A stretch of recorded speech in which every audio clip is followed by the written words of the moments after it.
జీలుగుమిల్లి మండలం లక్ష్మీపురం వద్ద గల తల్లాడ దేవరపల్లి జాతీయ రహదారిపై గురువారం ఉదయం రోడ్డు ప్రమాదం చోటు చేసుకుంది. రోడ్డు ప్రమాద దృశ్యాలు బస్సు సీసీ కెమెరాలో రికార్డయ్యాయి.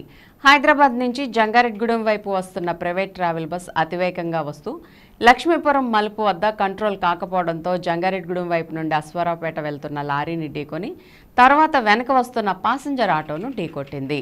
ఈ ప్రమాదంలో ఆటోలో ఉన్న ముగ్గురు వ్యక్తులు స్వల్ప గాయాలతో బయటపడడంతో అందరూ ఊపిరి పీల్చుకున్నారు. అయితే ఈ ఘటనతో రోడ్డుపైన వాహనాలు నిలిచి ట్రాఫిక్ జామ్ అయింది. సమాచారం అందుకున్న పోలీసులు సంఘటనా స్థలానికి చేరుకుని పరిస్థితిని చక్కదిద్దారు.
सीसी कैमरा అది లేకపోతే